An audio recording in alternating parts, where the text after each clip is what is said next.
Good evening, ladies and gentlemen. Magandang gabi, mga kababayan. Welcome to Barangay New Zealand.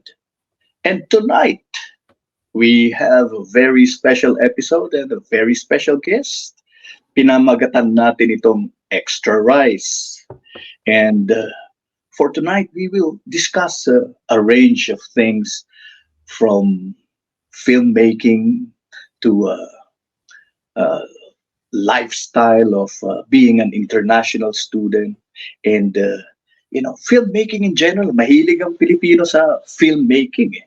Mahilig sa pelikula, kaya sana tugmang-tugma po ito para sa ating mga interes. And tonight, I'd like to introduce Lulu Toledo. Galing po siya ng Manila. She's an international student taking up Masters in Fine Arts. Saan? Sa Victoria University in Wellington. Magandang gabi, Lulu. Magandang gabi po. Hello. Welcome to Barangay New Zealand. Kumusta? Mabuti naman. Okay naman po. Maganda yung panahon today. Kahapon super maulan dito, tapos mahangin. But yeah, mainit today, so okay naman. Kayo po. Okay. So, international student ka. Saan ka sa atin originally? Born and raised sa Manila. Okay. So, could you tell us ano yung course mo ngayon sa Victoria University? Okay. So I'm taking up Masters in Fine Arts in Film, Creative Practice. And yun nga po, yung what I'm here for today is to talk about the short film that I'm making, which is Extra Rice. And it's gonna be my thesis. But yeah, hopefully, kung maging successful to, pwede ko siyang gawing feature film in the future. Yeah. Napakaganda naman ng title, no? Talagang Pilipinong-Pilipino, Extra Rice. Yes. And so mga kababayan, ladies and gentlemen, we have a guest tonight who is a filmmaker.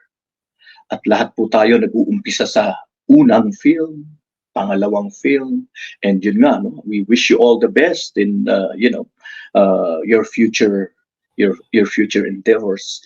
Lulu, again, I would like to welcome you. Tell us something, kasi masters ito eh. Pwede mo ba kaming kwentuhan tungkol sa iyong yung bachelor's program doon sa atin, di ba? Opo. Yes, so I graduated from Ateneo de Manila noong 2016 as a AB Communications major. I focused on journalism and TV production. But yun nga, like Ateneo kasi their approach to education in undergrad is very holistic. So alongside like those things, I was also learning equal amounts of theology and philosophy, English and lit. So when I graduated, personally, I didn't feel like a person who like was equipped to enter the film industry.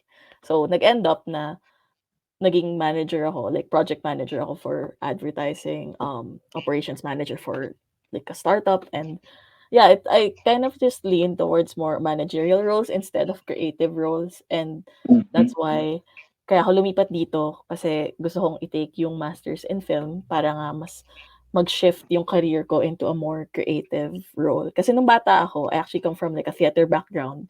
Mahilig talaga ako magsulat. Mahilig ako magsulat ng script. I wrote scripts for my theater org nung back in high school sa Miriam College. Yeah, so parang basically I'm going back to my roots and doing that now that I'm 29. Wala, hindi ka mukhang 29, Lulu. Mukha ka lang parang late teens. Oh, wow. So you're going back actually to your passion kasi yun ang hilig mo talaga. Yes. Opo. So, yeah. Yes, carry on. Akala ko may tatanong po kayo. So, going back to your passion, kasi pwedeng lalo sa Pilipinas, pagka once na nagkaroon ka ng like a managerial position, you sort of carry on with that, no? Pero ito, talagang bumuelta ka into your first love, which is Yeah.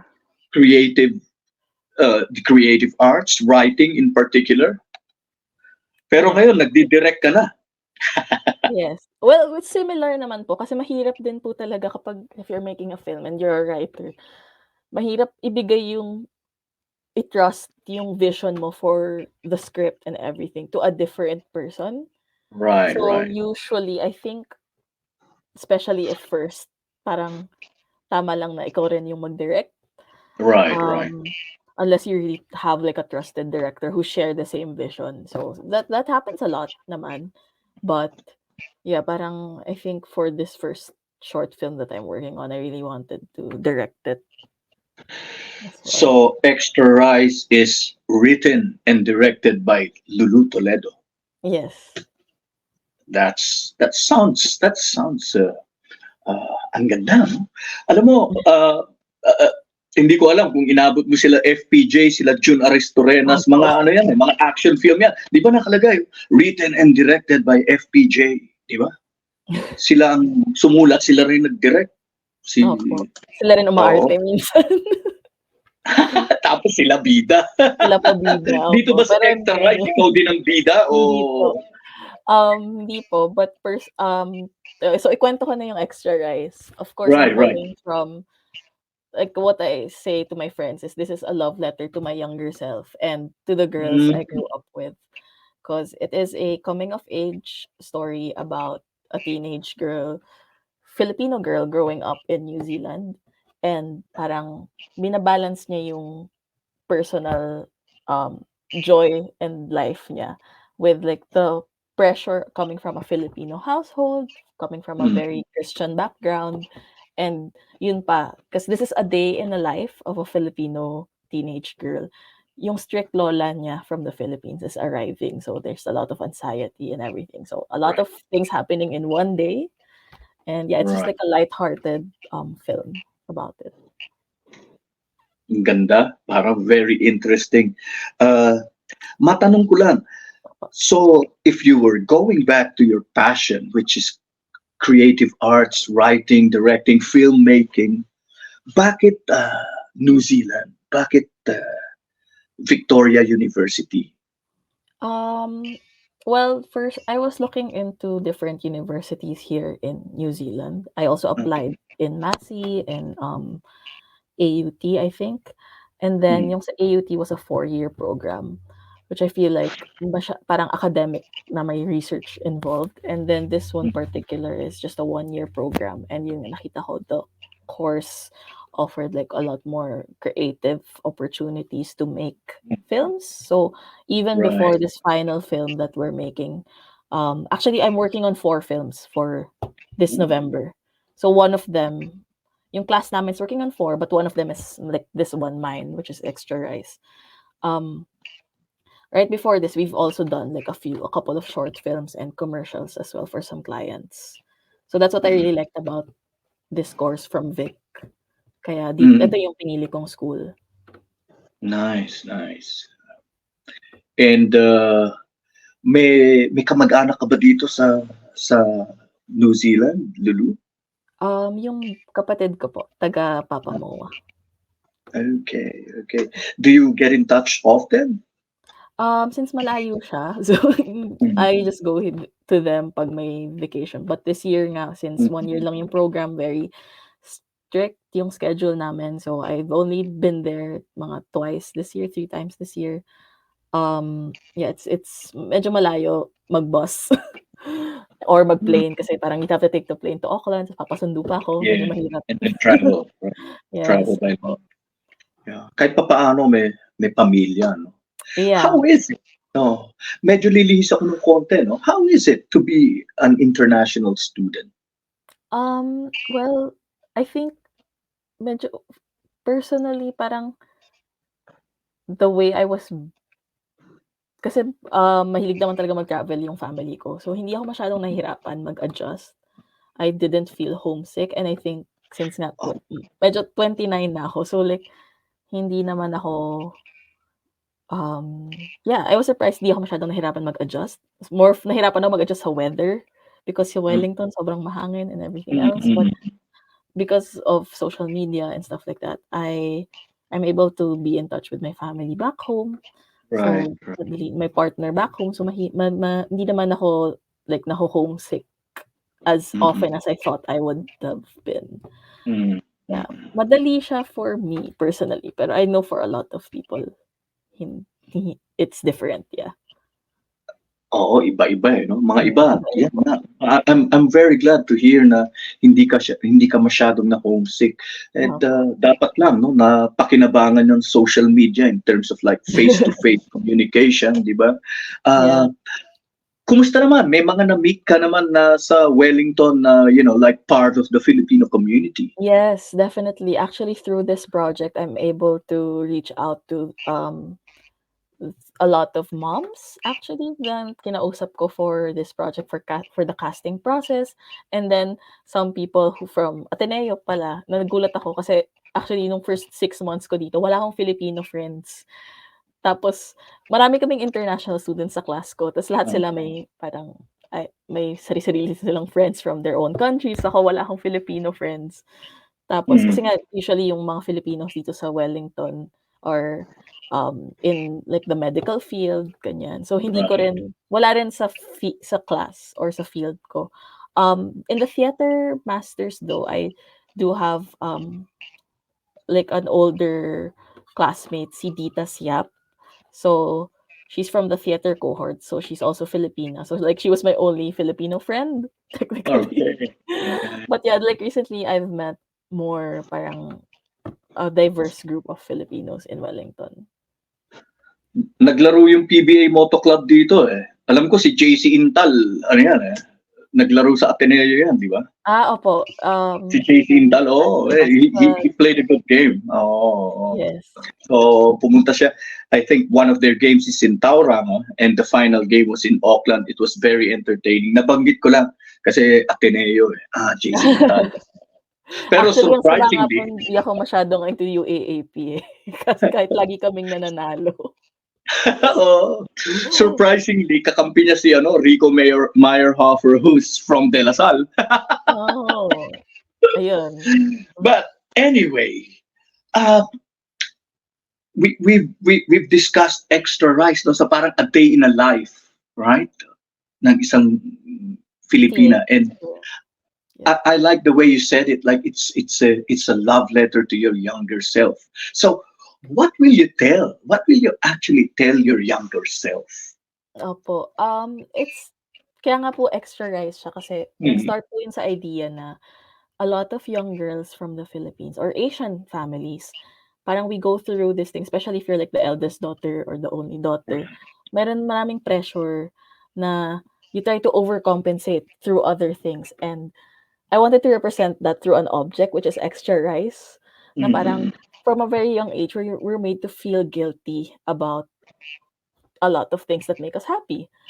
Tapos what we do is instead of just reaching for that thing that makes us happy, we do other things. We overcompensate, we turn into overachievers, people pleasers, anxious people, anxious teenagers.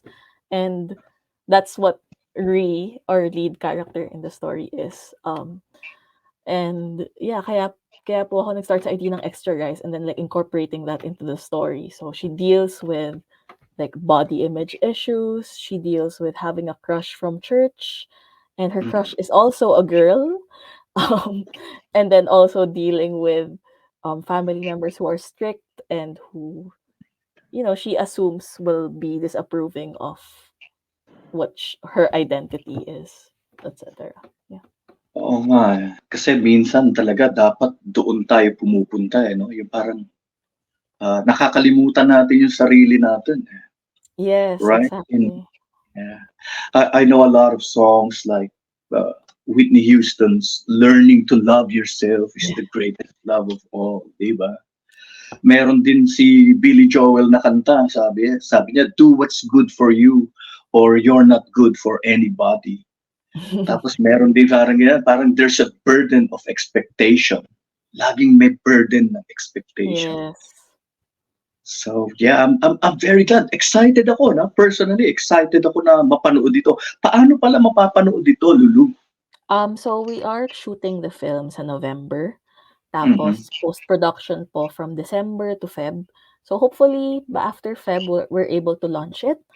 Um, we'll have to double check kasi nga we're planning to enter festivals. So some festivals may rules sila na um the short film can't be commercial yet before you enter Yeah, it yeah, to of the course. festivals. Oo. So we'll have to be careful. But I think private screenings will probably have that, and I think the university will have it as well for sure sa Feb or March around that time. So ang request ko, Lulu, if it's going to be released and pwede tapos na at pwede nang ipalabas, please do get in touch with Barangay New Yes. Zealand and we could have another episode. Oh, ito na yung pinag-usapan natin, lalabas na. And yeah, Barangay New Zealand has a number of social media platforms and we'll try to help, we'll try to show it. And I'm pretty sure, no, doon pa lang sa pinag-usapan natin, it's worth watching. Yes, actually para po sa families 'to, as in hindi lang for young girls. What I Right, want to right. say is parang for parents who want to understand their children, what their children are going through.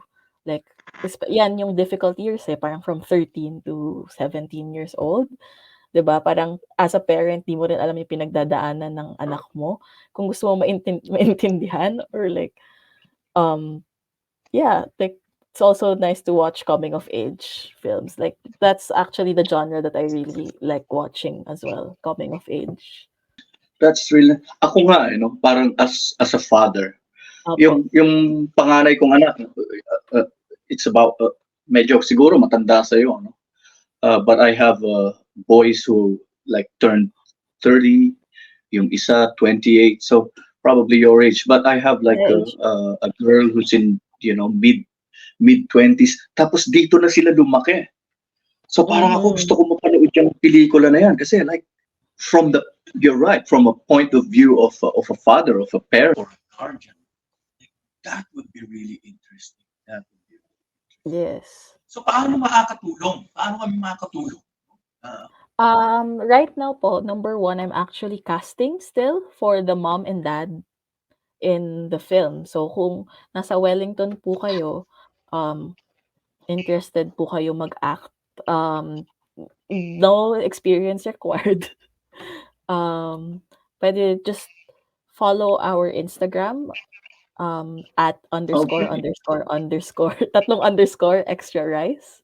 You can Okay. follow that and then just message us there and then we can organize an audition for you. Actually, this week ako nag-audition. Meron akong auditions for moms. This week, I'm also still looking for a dad. Kung interested po kayo, just message there. Mm. And then number two is we have our Boosted campaign. So Boosted is a platform po for fundraising. So we are raising funds nga po para mabayaran namin yung extra crew and extra actors for this Mm. film. And that will help us for transportation, mobilization, basically food for the set, etc. And then Right. also we'll use that money to enter festivals next year since may mga entrance fee yan. So hopefully we reach our goal of 2,250 New Zealand dollars. Yun. Yung boosted campaign po, it's linked in our Instagram as well. So yun, number one, follow our Instagram. Tapos lahat ng updates nandun, we'll post pictures of behind the scenes and Mm. cast Mm. as well. Yep. So how long we say short film like ano tinitignan natin dito gaano ito kahaba? Yung general rule po kasi for a lot of short film festivals here in New Zealand or in other countries is 12 minutes. So we have to keep Well, it talagang 12 minutes lang. Yeah. we wish you all the best, no? Lulu, Thank alam mo you. ang para sa akin ang pick up ko dito is unang-una ang lakas ng loob mo and I really appreciate that, no? Na 'di ba parang unang-una I think like turning back from a management career in Manila to follow your passion, that's big. You know, it takes a lot of heart to do that. And we would like to wish you all the best. And wag mong kalimutan kami ni Rene Molina. Okay? By the way, Definitely. mga kababayan, mga ladies and gentlemen, I'm just nagpipinch hit po ako for Rene Molina, who is on vacation. Kaya wag mo kaming kalimutan na Lulu will get another episode going, so we could talk to you when the short film is finished. Yes, maybe sometime next year po, mga Feb. Yeah, Meron na yeah. po yan. Yes. So I think we should wrap up. Meron ka bang ibibilin, no? Like maybe for young people or younger than yourselves, you know, about choosing a career and following your passion.